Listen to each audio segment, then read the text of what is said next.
And we begin tonight with a major new escalation. China now warning the United States directly its ships will pass through the Strait of Hormuz and they are not to be touched. This as the U.S. Navy positions warships in what appears to be a live blockade.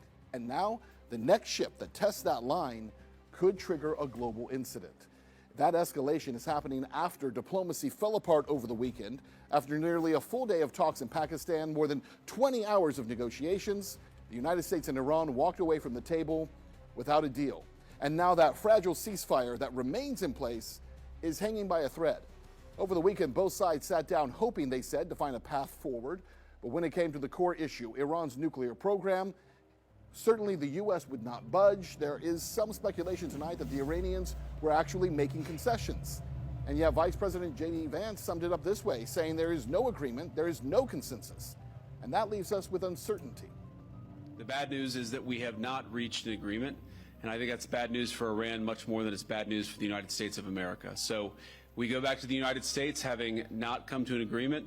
We've made very clear what our red lines are, what things we're willing to accommodate them on, and what things we're not willing to accommodate them on. And we've made that as clear as we possibly could, and they have chosen not to accept our terms. We leave here with a very simple proposal, a method of understanding that is our final and best offer. We'll see if the Iranians accept it. Thank you. So here's where that story takes a turn, because as details start to come out, there are some very serious questions about how these talks were even handled. Reports say the U.S. team that you just saw there in the video arrived late. They were still working through basic frameworks, and at one point, Vance took hours off just to recover from jet lag from the flight. Meanwhile, Iran showed up ready, we're told, with hundreds of pages of documents and detailed proposals. It's clear that one side came to negotiate, but the other, well, honestly, who knows? Iran's foreign minister did not hold back, saying they were disappointed in how the U.S. conducted itself, adding that the U.S. tried to win at the table what they could not win through war.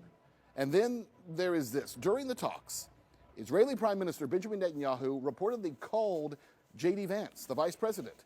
He then later claimed that the U.S. is reporting back to him daily on negotiation details. Think about that for a minute. We, the U.S., is reporting back to another country like subordinates? Is that what we are in all this? So with talks collapsing, the question is, what happens next?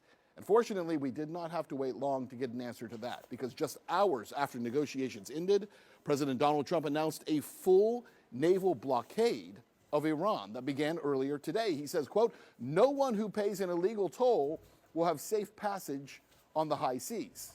Now think about this. U.S.